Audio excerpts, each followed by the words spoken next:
News. I'm Sam Udofia. Women in the Ikot Senatorial District recently gathered at the Ikono Local Government Council Hall, where they applauded Governor Udom Emmanuel over his visionary leadership of the state. The Commissioner for Women Affairs and Social Welfare, Dr. Glory Edet, who addressed the women, said Governor Udom Emmanuel and wife have executed many people-oriented programs aimed at providing a balanced economy and creating social structure to encourage even development of the state. The story is here presented. Loyal and supportive of the government to enable it to continue to uplift the fortune of the people of the state. The Commissioner for Women Affairs also asked the women to support their husbands and use the occasion to express her appreciation to the wife of the governor for using her pet project, FAIREP, to touch the lives of the women in the state. She called for unity and love among the women and encouraged them to always pray for the state, asking them to eschew rumors and hatred but exhibit humility as exemplified by the wife of the governor. So, promote this government. There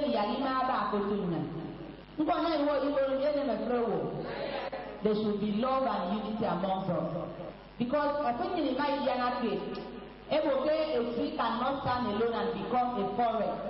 I think in my case, we will also make our mother to be proud of us. Now is not proud of our mother, the wife of the governor. We should also make her to be proud of us. Speaking, the chairman of Ikono Local Government Transition Committee, Mr. Itoro Kolomba, expressed satisfaction over the oneness and love shown by the women. Mr. Kolomba assured the women and the people of Ikono Local Government of the preparedness of the Transition Committee to ensure development of the local government area.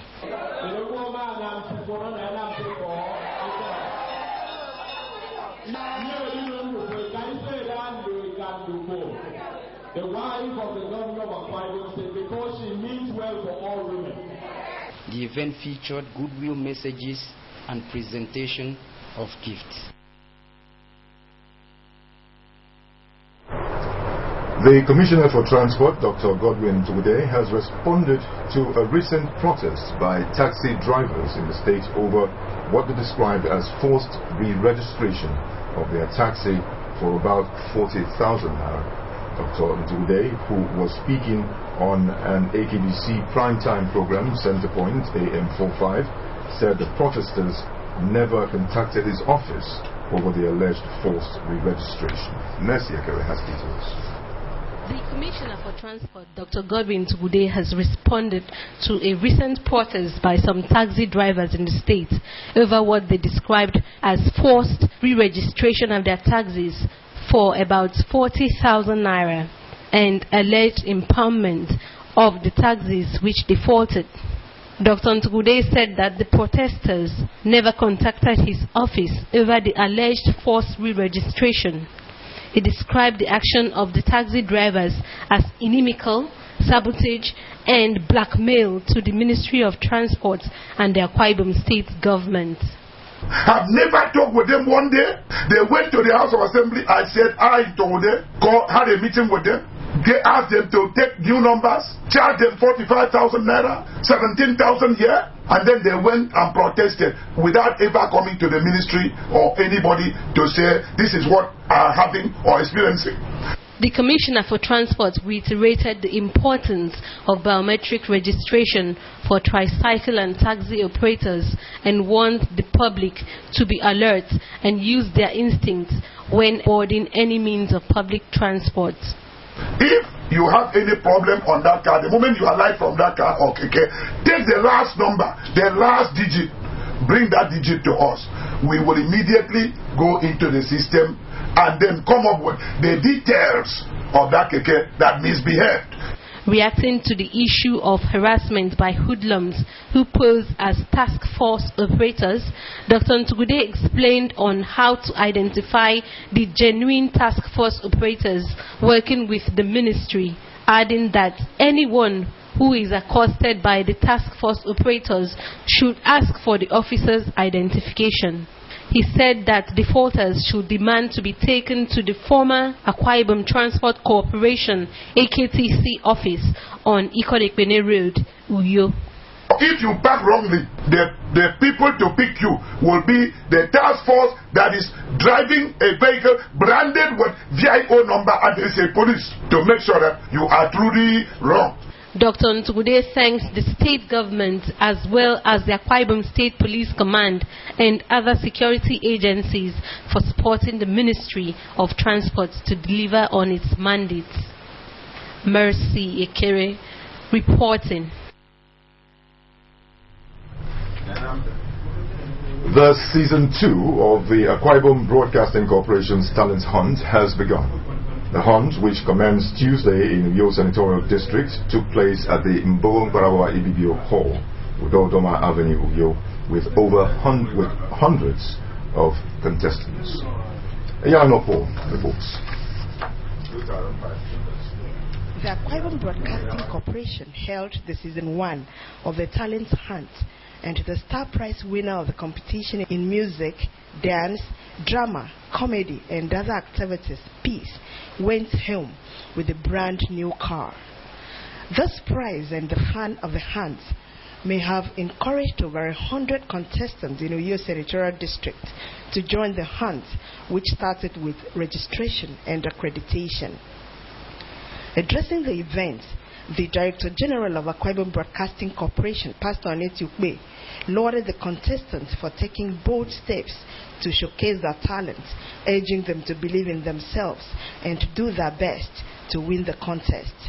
Pastor Ukpe said the hunt is aimed at bringing out the hidden potentials in Akwa Ibom people, but advised those who do not make it to the top to see themselves as winners and try next time. We call it Promise Hunt because we believe that Akwa Ibom State is a land of promise. And because we believe that there are sufficient promises in Akwa Ibom State for each and every Akwa Ibom person. Setting the rules for the competition, the Chief Judge of the hunt, Professor Effiong Johnson of the University of Uyo, said about 97 contestants in music have 3 minutes each to perform. Those in acting had 2 minutes, comedy 2 minutes, while the dancing competitors had 3 minutes each. The judgment, he said, would be based on voice, theme, melody, movement, performance, reel, makeup, costumes, composition, use of space, generic essence, and character dictation. In the music category, while some contestants did their best to outsmart others, some provided comic relief to the audience and judges. Lyrical, lyrics may be massical, lyrically faculty,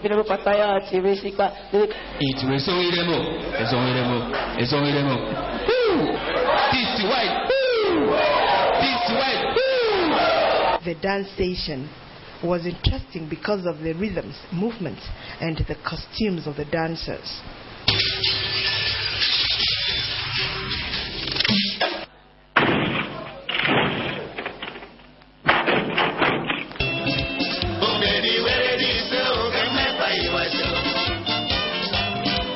While acting captured the attention of viewers, comedians cracked the ribs of many at the venue.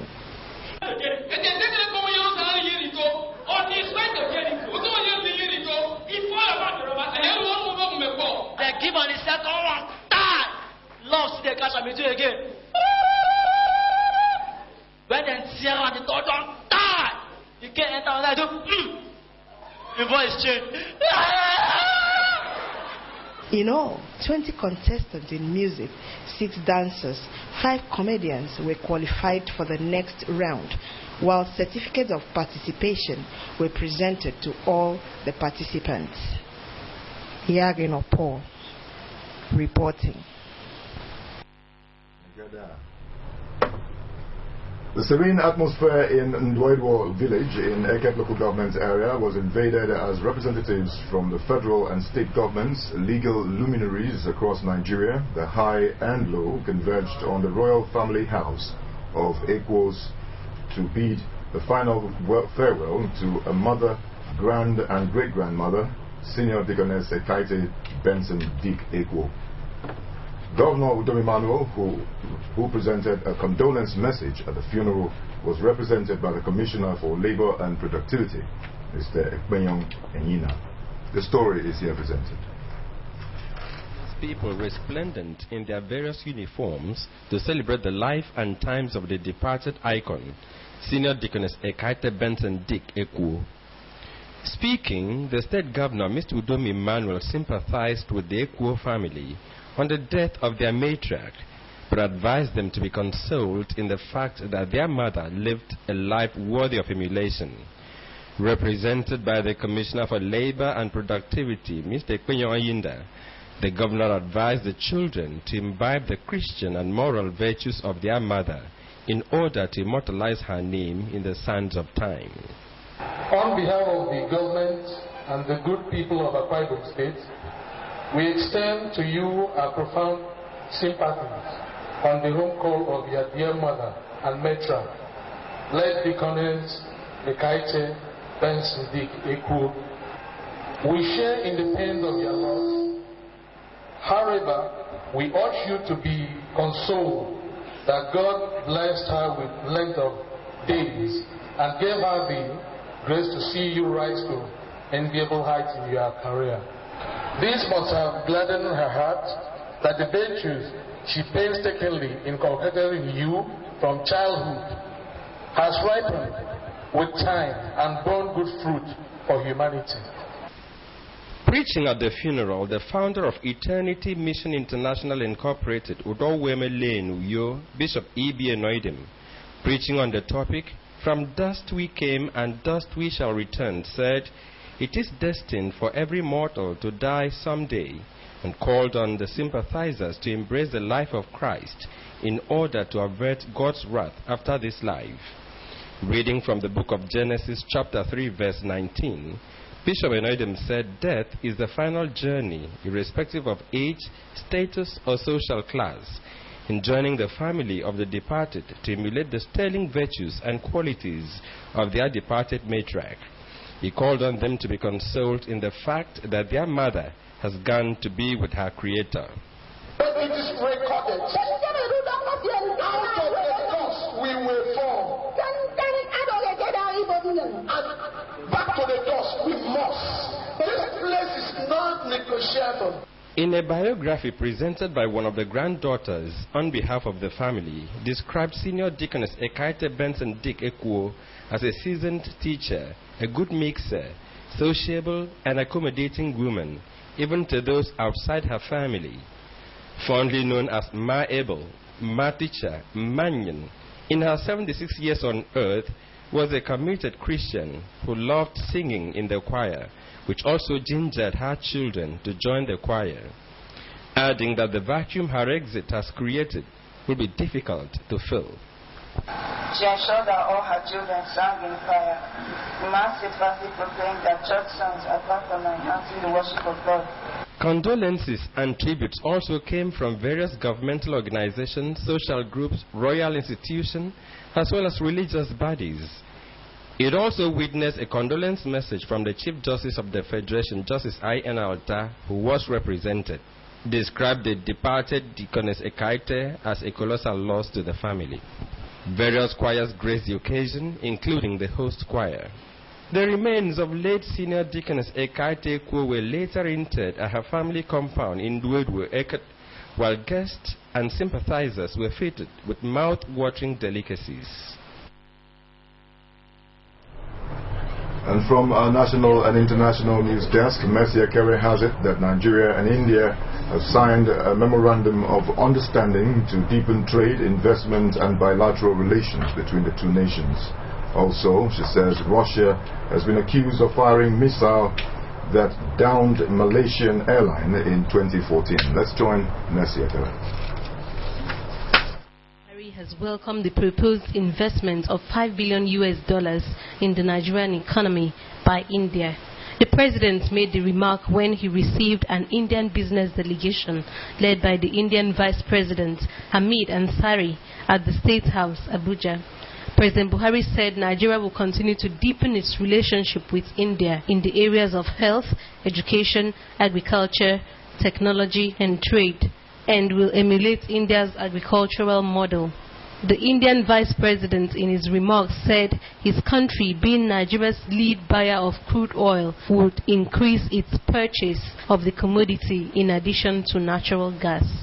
The trial of Nigeria's Senate President Bukola Saraki, his deputy Ike Ekweremadu, and 2 others on charges of forgery was stalled by the Attorney General of the Federation and Minister of Justice Abubakar Malami. Counsel to the federal government, Barrister Lee Umar, told the court that the Office of the Attorney General had not handed over the case file to him yet, and that a motion seeking the court not to entertain the case was served on him on September 26. Umar filed the adjournment to enable him file his reply to series of motions. Counsel to the Senate President and his deputy, Paul Irokoko, objected to the adjournment, insisting that the matter was scheduled over 2 months ago. Justice Halilu adjourned the case to October 7. On the foreign scene, international prosecutors investigating the downing of Malaysian Airlines flight MH17 over eastern Ukraine in 2014 has said that there is conclusive evidence that the missile that hit the airline was brought from Russia and fired from a village under the control of pro-Russian rebels. The prosecutors also said that after the launch, the missile was subsequently returned to Russian territory. Flight MH17 took off from Amsterdam Schiphol Airport on July 17, 2014, en route to Kuala Lumpur before it was shot down near Donetsk, killing 298 people. And now to end the news, the top stories. The State House of Assembly is to begin the screening of nominees into boards and commissions this morning. A statement by the Clerk of the House, Mrs. Mandu Umorim, indicates that the nominees should appear before the members of the House with 27 copies of their curriculum vitae and other credentials by 9 o'clock this morning. That's our package. You can also watch AKBC TV News online by going on to akbconline.org or follow us on Twitter at AKBC45Radio or on Facebook at AKBC Channel 45. That's our package. Thanks for watching and have a great morning. Stay on.